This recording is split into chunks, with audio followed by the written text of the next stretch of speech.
오늘 우리에게 주시는 하나님의 말씀은 누가복음 10장 17절에서 20절입니다. 70인이 기뻐하며 돌아와 이르되 주여 주의 이름이면 귀신들도 우리에게 항복하더이다. 예수께서 이르시되 사탄이 하늘로부터 번개같이 떨어지는 것을 내가 보았노라. 내가 너희에게 뱀과 전갈을 밟으며 원수의 모든 능력을 제어할 권능을 주었으니 너희를 해칠 자가 결코 없으리라. 그러나 귀신들이 너희에게 항복하는 것으로 기뻐하지 말고 너희 이름이 하늘에 기록된 것으로 기뻐하라 하시니라. 아멘. 아멘. 자, 기쁨의 이유는 바뀌어야 한다라는 제목으로 하나님의 말씀 함께 나누도록 하겠습니다. 사람들마다 모두가 다 원하는 게 바로 기쁘게 사는 겁니다. 여러분도 행복하게 살고 싶죠? 기쁨이 넘치게. 모두가 다 아마 원하는 삶이 그런 삶이라고 생각을 합니다. 그래서 사람들은 자기가 기뻐하는 것을 찾으려고 또 얻으려고 애를 씁니다. 거기에 시간을 보내고 물질을 쓰기도 하고 에너지를 소비하기도 하죠. 투자를 하기도 합니다. 그래서 누군가는 이제 취미 생활을 하기도 하고요. 또 자기가 원하는 물건을 사기도 하고 모으기도 합니다. 또 자기랑 잘 맞는 사람들이랑 어울리면서 그 시간을 통해서 또 기쁨을 누리기도 하죠. 그래서 그 사람이 무엇으로 기뻐하는지를 보면 그 사람의 삶을 대충 알 수 있습니다. 요즘은 이제 어른들도 이렇게 장난감을 좋아하는 사람들이 있죠. 그 레고 한정판 이런 거 모으는 분들이 있습니다. 그거 하나 모으면 엄청 좋아해요. 기뻐하고 좋아하죠. 제가 아는 어떤 목사님은요, 인형을 뽑으면서 좋아합니다. 누군지 알아요? 아는 사람 같은. 아무튼 그 목사님은 인형을 하나 건져 올릴 때마다 막 희열을 느끼고 막 쾌감이 느껴진다고 하더라고요. 저는 저에게 기쁨은 제 아내를 보면 저는 기쁩니다. 왜냐하면 저는 사랑꾼이니까요. 네. 우리 집사람이 또 안 왔네. 또 오는 줄 알고 또 멘트를 일부러 써먹으려고 했는데.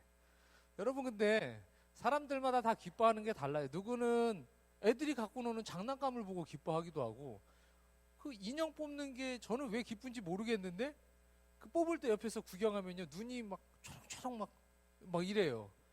기뻐하기도 하고. 사람들마다 다 이렇게 기뻐하는 게 다르죠. 그래서 내가 기뻐하는 걸 누군가는 기뻐하지 않아요. 그리고 누군가가 또 기뻐하지 않는 걸 내가 또 기뻐하기도 하고. 그러니까 그러고 보면은 우리가 기쁨을 느끼고 기쁨을 얻는 것은요, 모두에게 다 똑같이 적용되는 것은 아닙니다. 근데요, 믿음은 하나님께서 우리에게 주신 이 믿음, 그래서 우리가 성도가 된다고 하는 것은 모두에게 다 기쁨이 되는 겁니다.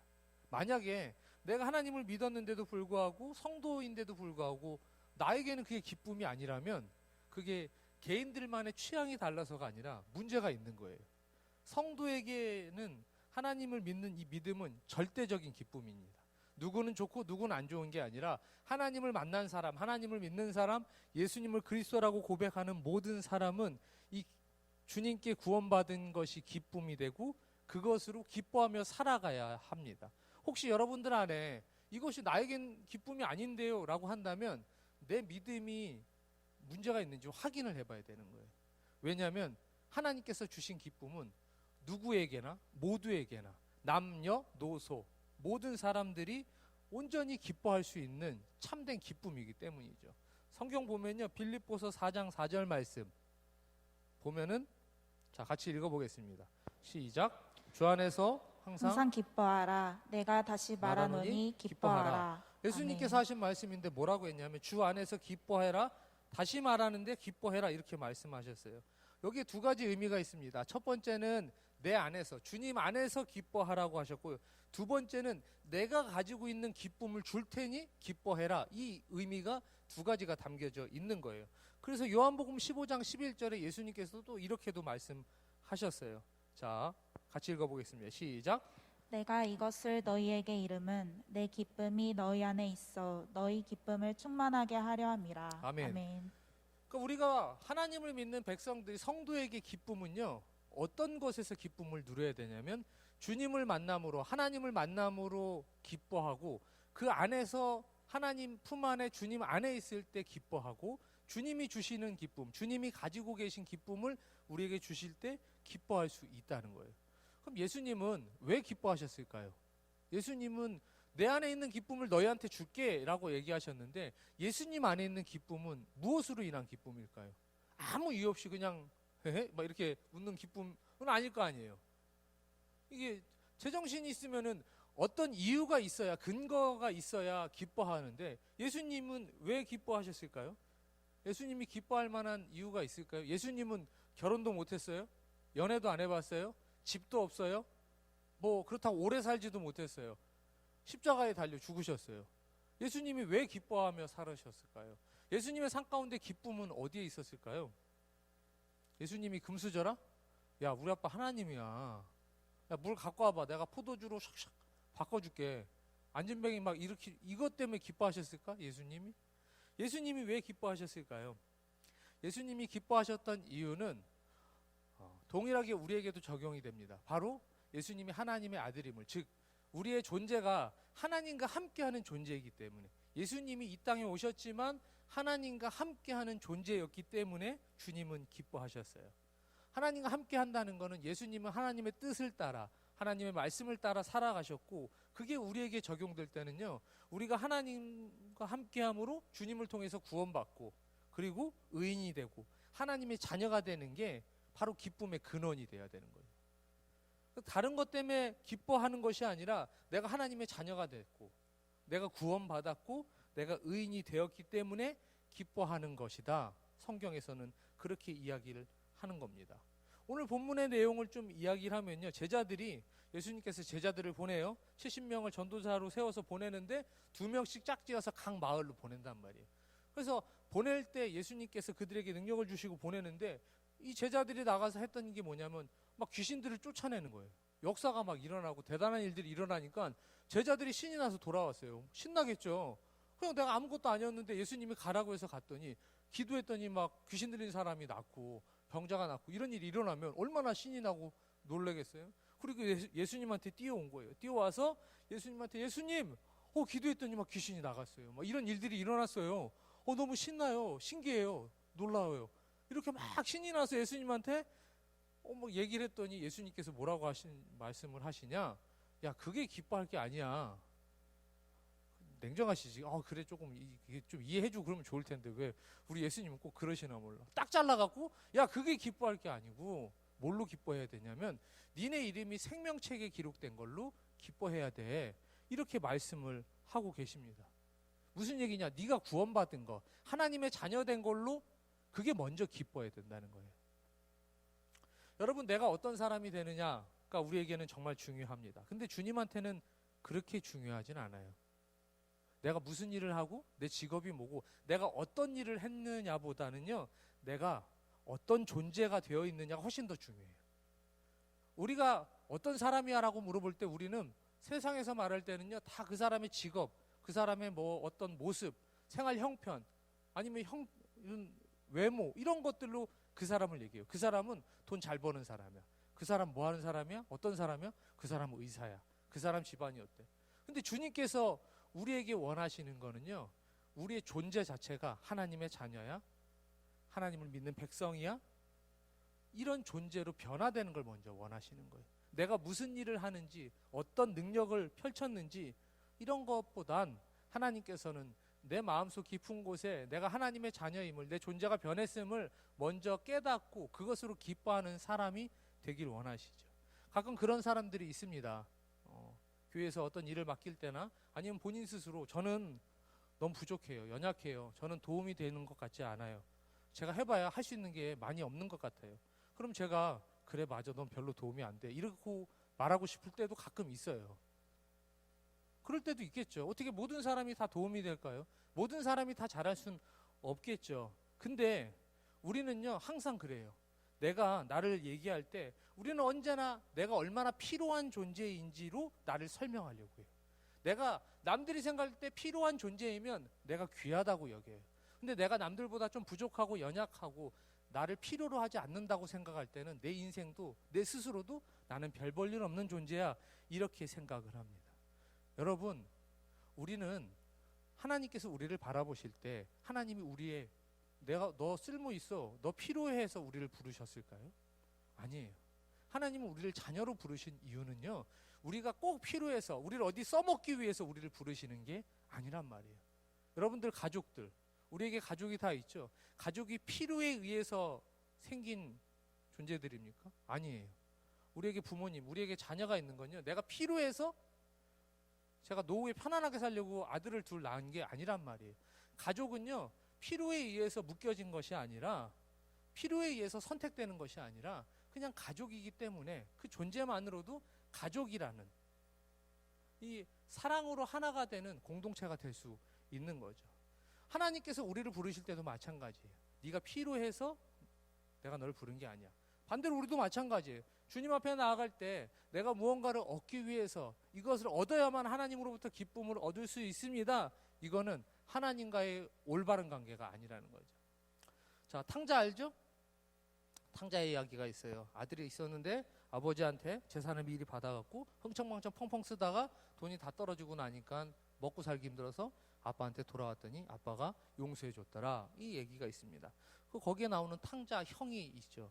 탕자의 형이 우리가 잘 알고 있죠. 본문을 좀 읽어보겠습니다. 누가복음 15장 29절에서 32절까지의 말씀. 조금 길지만 채연이가 잘 읽어줄 거예요. 시작.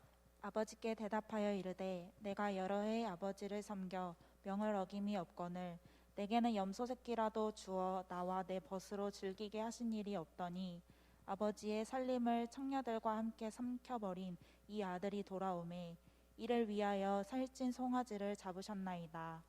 아버지가 이르되 얘 너는 항상 나와 함께 있으니 내 것이 다 내 것이로되 이 내 동생은 죽었다가 살아났으며 내가 잃었다가 얻었기로 우리가 즐거워하고 기뻐하는 것이 마땅하다 하니라. 아멘. 자, 본문에 보니까는 얘기가 이렇게 돼요. 형이 동생이 돌아와서 잔치라는 걸 보고 기분이 나쁜 거예요.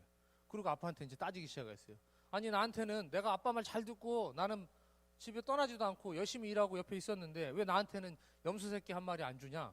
이렇게 따졌어요. 그러니까 아빠가 그래요. 야, 너 내 아들이잖아. 넌 내 장남이잖아. 내 거가 다 네 거잖아. 근데 그까짓 거 뭐 염소 새끼 한 마리 줬다 안 줬다 그거 갖고 삐지고 화를 내고 그러냐? 그냥 너는 장남이니까 내 아들이니까 충분히 기뻐할 수 있지 않냐?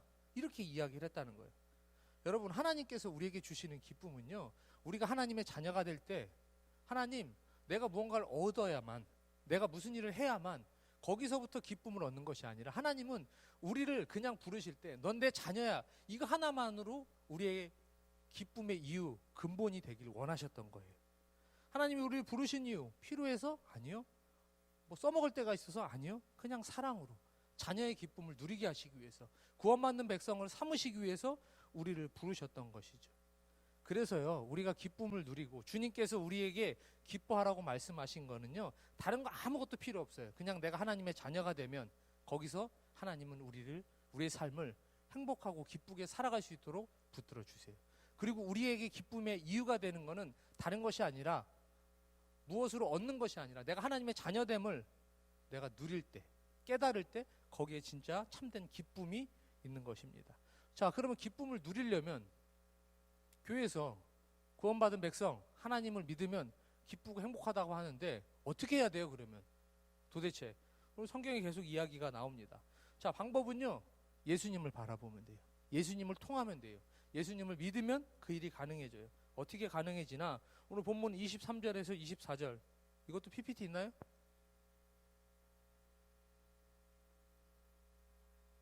있네요. 자, 같이 읽어보겠습니다. 시작.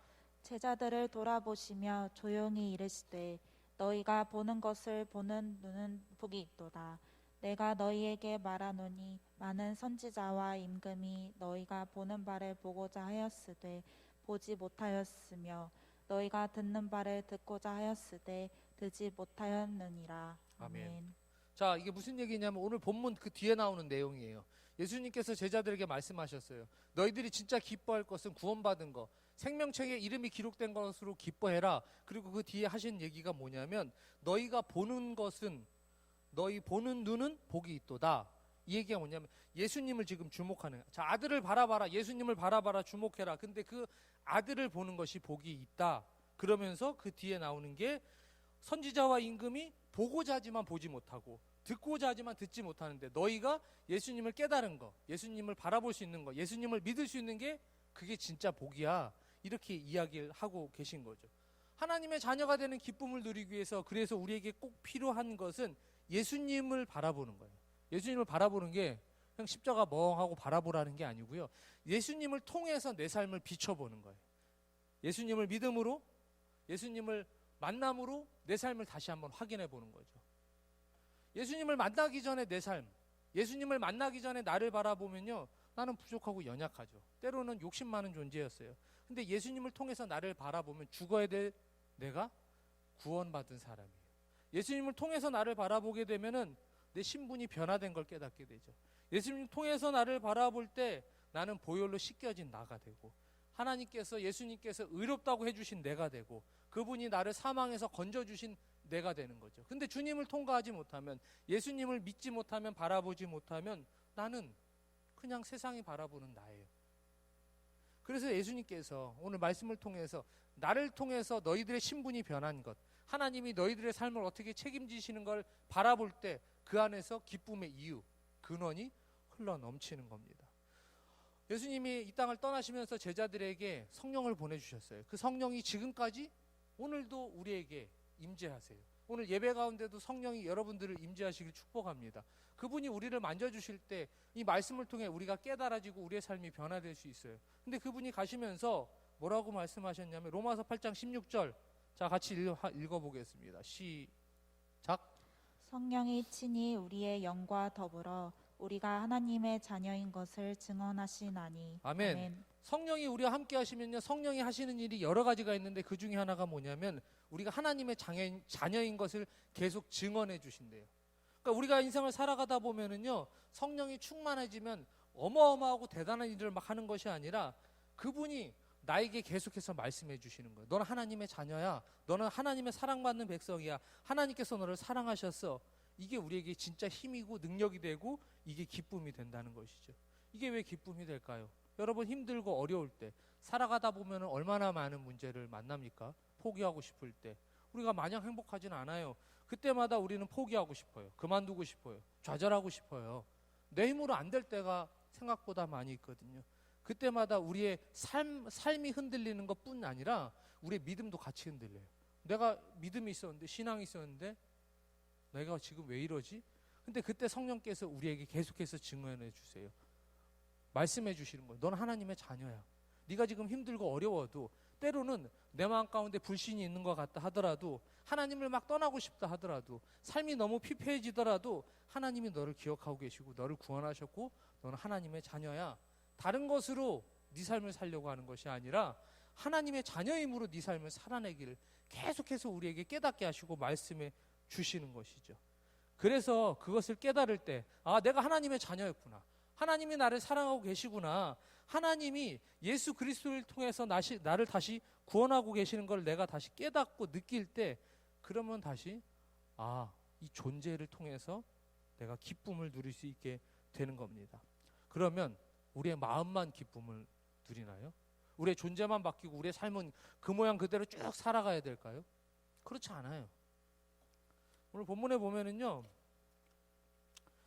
자 19절 또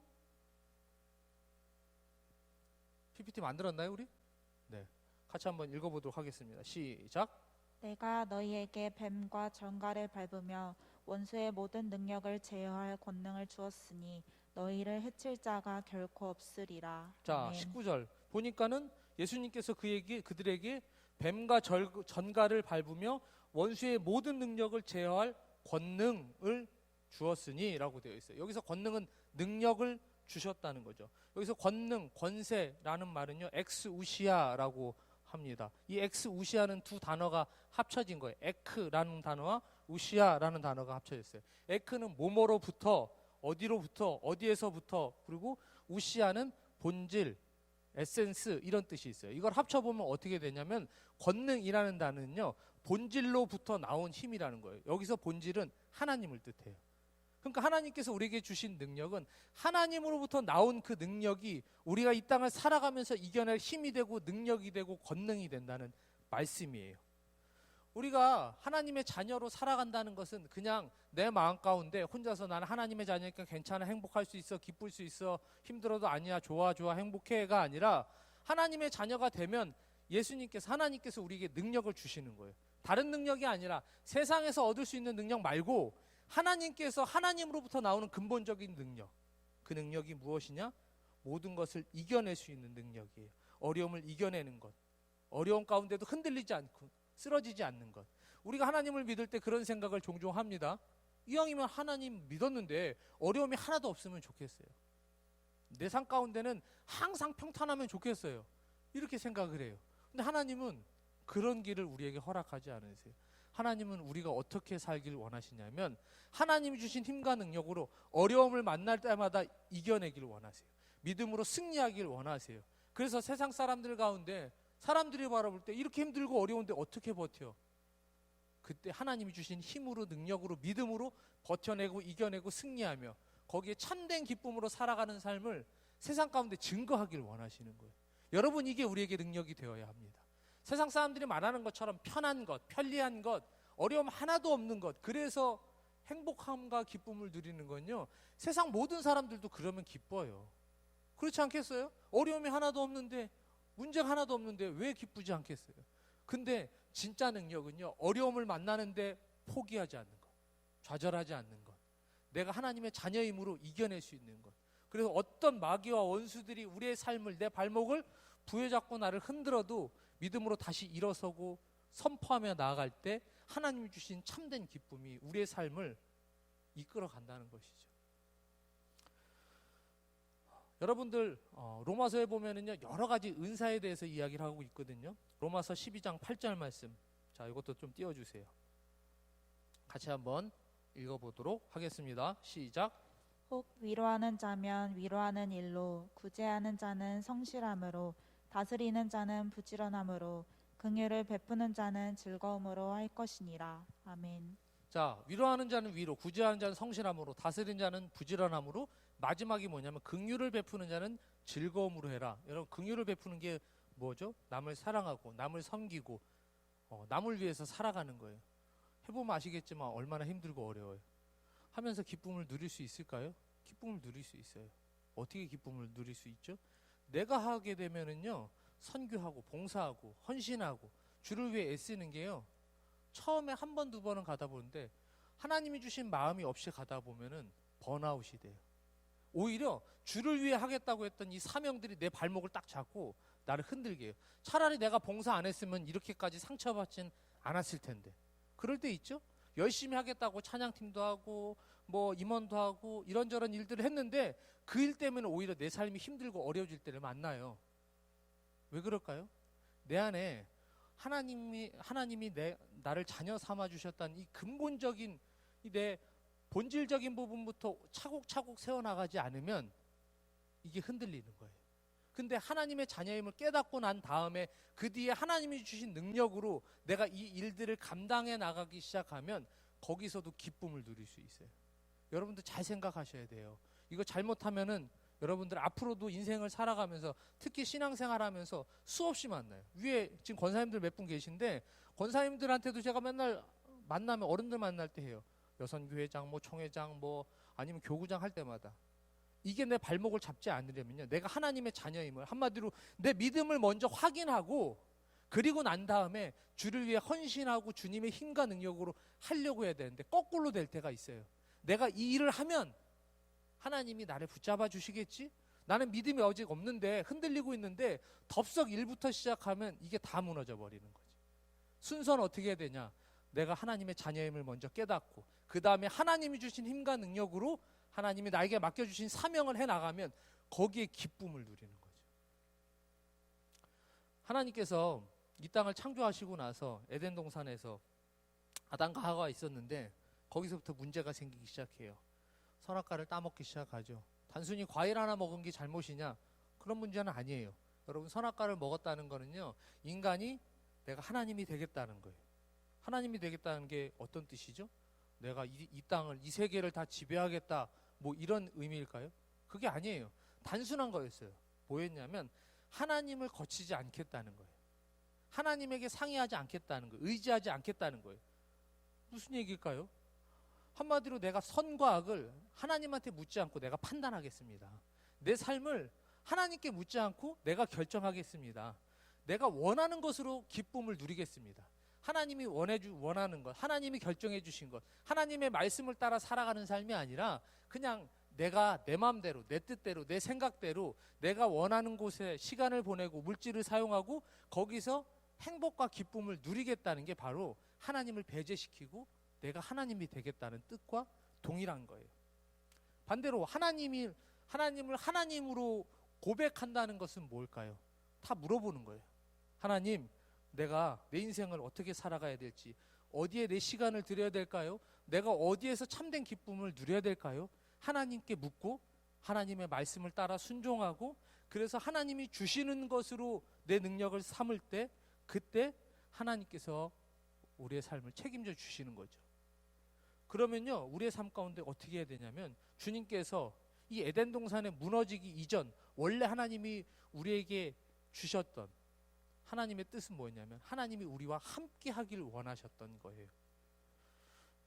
오늘 18절 말씀 보면은요, 예수께서 이르시되 사탄이 하늘로부터 번개같이 떨어지는 것을 내가 보았노라 그랬어요. 이게 무슨 얘기냐면, 제자들을 보내갖고 그들이 귀신을 쫓아내고 어떤 역사가 일어날 때 예수님은 이곳에 계셨지만 거기를 보고 계셨다는 거예요. 내가 다 보고 있었어. 너희들이 거기 있었지만 내가 너희들과 함께 있었어. 내가 다 알고 있었어. 무슨 일을 하는지 깨닫고 있었어. 여러분, 이게 하나님의 속성 중에 하나입니다. 뭐냐면, 하나님은 우리와 함께 하기를 원하세요. 내가 어느 곳에 있든지 어떤 결정을 하든지 무슨 삶을 살아가든지 여러분들의 삶 가운데 함께 하기를 원하시는 게 바로 하나님의 속성이에요. 애쓰고 노력하는 것이 아니라 그냥 원래 하나님은 그러세요. 마태복음 1장 23절 성경 한번 같이 읽어보겠습니다. 시작. 보라, 처녀가 잉태하여 아들을 낳을 것이요 그의 이름은 임마누엘이라 하리라 하셨으니 이를 번역한즉 하나님이 우리와 함께 계시다 함이라. 아멘. 아멘. 오늘 찬양에도 나왔어요. 제가 시킨 건 아닌데 어떻게 알았지? 케미가 좀 맞아요 이제.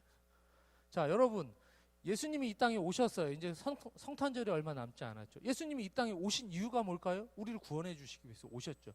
근데 그의 이름을 가르쳐 줄 때 뭐라고 하냐면 임마누엘. 그리고 설명하는 게, 이를 번역해 보니까 하나님이 우리와 함께 계시다, 이것을 가르쳐 주시는 거예요.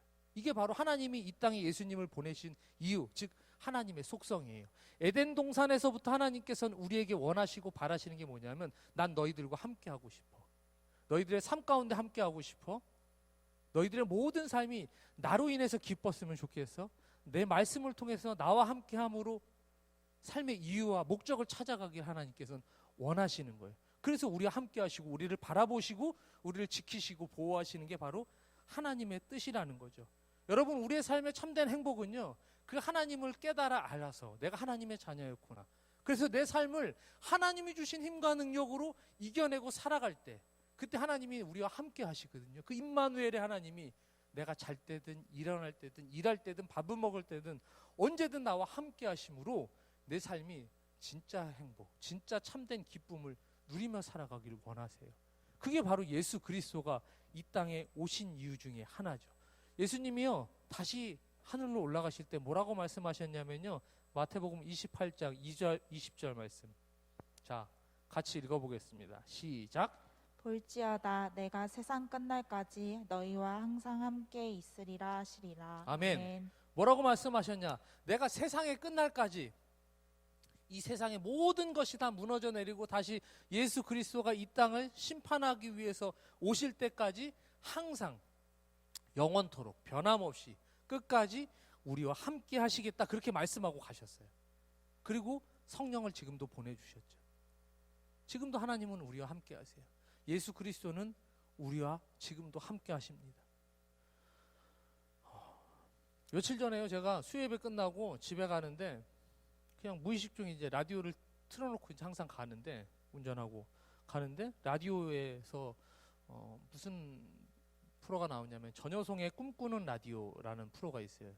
이게 이제 9시부터 8시부터 10시까지인가 2시간 하는데, 아무튼 매주 수요일마다 하는 고정 코너가 하나 있거든요. 9살 인생이라는 게 있어요. 누가 패널로 나오냐면요. 사진 그거 좀 띄워주세요. 누군지 알아요? 여기 왼쪽에 있는 응답하라 1988 맞죠? 1988? 1998? 응팔에 나왔던 진주예요. 걔가 지금 커갖고 10살이 됐대요. 이제 내일 모레 11살 돼요. 우산 쓰고 있는 애가 지금 똑같은 애인데 얘가 나와서 뭘 하냐면요. 거기다가 막 사연을 올리면 어른들이 막 사연을 올려요. 막 사는 게 힘들어요. 뭐 아니면 부장님이 나를 괴롭혀요. 막 이러면은 거기 얘가 10살짜리 애가 자기가 생각하는 어떤 솔루션 그럼 이렇게 하면 좋을 것 같아요. 저렇게 하면 좋을 것 같아요. 그러는데 그게 엄청 웃겨요. 왜냐하면 10살짜리가 부장님이 힘들게 해요. 어떻게 해요? 그러면 회사를 안 가면 되죠. 뭐 이런 식으로 막 얘기를 하니까 얼마나 웃겨. 그래서 뭐 부부싸움 했어요. 그러면은 뭐 사랑의 편지를 쓰세요. 막 이렇게 하고 막 뭐 이런 솔루션을 대답을 막 해주는 거예요. 그러니까 막 거기에 이 어른들이 너무 애가 귀엽고 이쁘니까는 막 어마어마하게 사연을 올리더라고요. 저도 그래서 막 피식피식 웃으면서 그걸 듣고 있었는데 이 전효성이 MC인데 이제 전효성이 물어보는 거예요. 진주한테. 갑자기 궁금했나 봐요. 그러면은 이렇게 남들의 문제를 막 해결해 주는데 본인은 힘들고 어려울 때 문제를 어떻게 해결해요? 그러니까 얘가 조금 어려워하는 것 같으니까 이제 질문을 바꿨어요. 다시. 그러면 진주는 살면서 언제가 가장 행복해? 이렇게 물어봤단 말이에요. 그러니까 얘가 한 2초 정도 생각을 하더니 뭐라고 답을 하냐면 엄마나 친구가 나는 언제나 네 편이야 라고 할 때 정말 힘이 나고 행복하대요. 그러니까 다른 게 필요한 게 아니라 영원토록 내 편이 있다는 게 자기는 너무 행복하대요. 그러니까 전효성이 부러워해요. 그리고 진주가 나중에 커서도 그런 마음으로 살았으면 좋겠어 이렇게 이야기를 하더라고요. 여러분에게 무슨 일이 있어도 어떤 일이 있어도 어떤 상황에도 끝까지 내 편, 끝까지 날 믿어주고 날 기다려주고 날 사랑해주는 사람이 있다면 그 삶은 제가 볼 때 성공한 삶입니다. 그리고 그 사람과 함께하는 삶은 정말 행복한 삶이 될 거라 저는 믿습니다. 근데 그걸 하나님이 하시겠다는 거예요. 하나님이 우리와 영원토록 함께 하시겠다는 거예요. 언제나 내가 네 편이 되어줄게. 언제나 내가 너의 아버지가 되어줄게. 언제나 내가 너에게 힘이 되어주고 능력이 되어줄게. 네가 힘들어할 때도 네가 고민할 때도 때로는 죄 가운데 빠져 있을 때도 또 다시 돌아왔을 때도 나는 네 아버지, 네 편이 되어줄게. 네가 무엇을 해야 어떤 일을 해야만 많은 일들 많은 것들을 하나님께 드려야만 아버지가 되는 게 아니라 그냥 내 자녀가 되는 것 그거 하나만으로 하나님께서는 나를 바라봐 주시고 나를 이끌어 주시고 나를 책임져 주신다고 말씀하고 계십니다. 여러분 우리가 무엇으로 기뻐하는지 우리의 삶을 돌아봐야 돼요. 찬양팀 나오세요. 어릴 때 그 10살짜리 애한테 뭐가 가장 행복하고 기뻐? 내 편이 있는 것만으로 행복한데 나이가 들어가면서 우리는 행복하기 위해서 너무 많은 조건들이 필요해요. 너무 많은 것을 가져야만 행복하다고 생각하고요. 너무 많은 것들을 이뤄야만 우리는 기뻐할 수 있다고 착각하고 살아가고 있어요. 그래서 그 조건을 이루기 위해서 오늘도 애를 쓰면서 살아가요. 방이 3칸이 돼야 행복하지, 화장실이 2개는 돼야 행복하지, 차는 2만원 해야 행복하지, 내 연봉이 이 정도는 돼야 행복하지. 세상 사람들이 인정하는 그 기준에 맞춰서 내 행복을 찾겠다고 얼마나 열심히 살아가는지 몰라요. 근데 그걸 이루고 나면 잠깐은 행복한 것 같은데 시간이 지나고 나면 또 금세 새로운 기준들이 또 세워지죠. 언제나 그걸 바라보면서 우리는 평생 발버둥 치며 살아가고 있는데 정작 살아보고 나면 내가 무엇을 위해 살았는지 내 삶을 되돌아보면 허무할 때가 얼마나 많은지 모릅니다. 여러분 진짜 기쁨은 거기에 없어요. 속으시면 안 돼요. 세상에서 말하는 것들에 그 유혹 가운데 우리가 넘어지면 안 돼요. 우리에게 기쁨은요 아무것도 하지 않아도 하나님의 자녀임으로 하나님이 나를 내가 네 아버지가 되어줄게, 내가 네 삶을 책임져 줄게, 내가 너에게 힘과 능력을 줄게, 이것만으로 우리는 충분히 기뻐할 수 있도록, 아니 그것만이 우리에게 기쁨이 되도록 하나님께서 우리를 만들어 두셨어요. 혹시 신앙생활하면서 하나님을 믿는데 여러분 안에 진정한 기쁨이 없나요? 다시 처음부터 시작하세요. 하나님, 내가 하나님의 자녀입니다. 하나님, 내 아버지가 되어주세요. 나를 만나주세요. 내 삶을 책임져 주세요. 내가 아무것도 하지 않아도 하나님 믿는 그 믿음으로 자유함을 누리고 진정한 행복을 누리고 기쁨을 누리게 해주세요. 주님 앞에 엎드리세요. 그렇게 주님을 만남으로 하나님이 다시 나를 붙잡아 주시고 능력을 주시고 내 삶을 이끌어 가실 때 우리는 영원한 내 편 하나님과 함께함으로 진짜 참된 행복을 누리며 살아갈 수 있게 될 것입니다. 그렇게 살아가야 하나님이 가라고 할 때도 가고 서라고 할 때도 서고, 그게 내 기쁨이 되죠. 함께 찬양하실 텐데 주님이 우리를 부르셨어요. 우리를 택하셨어요. 그리고 때로는 하나님께서 그 귀한 일꾼으로 우리를 보내시기도 하세요. 근데 하나님을 만나고 나아갈 때, 또 하나님을 만나고 멈춰설 때 어느 상황하고 상관없이 하나님이 나와 함께하기 때문에 기쁨이 될 수 있습니다. 여러분들의 모든 삶이 주님과 함께 가겠습니다. 주님과 함께 멈춰서겠습니다. 주님을 바라보겠습니다. 그게 내 기쁨이 되길 원합니다. 이 고백의 마음을 담아 우리가 함께 찬양하시고 기도하도록 하겠습니다.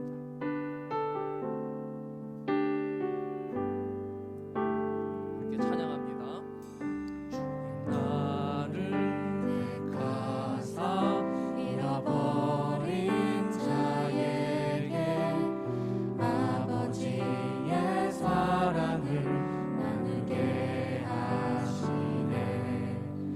어둠을 밝히며 차가운 마음 녹이는 진리의 빛 전하게 하소서. 보내소서. 시련이 찾아올 때도 주님의 눈을 기억하게 하소서. 보내소서. 주께서 가신 길을 나도 걸어가게 하소서.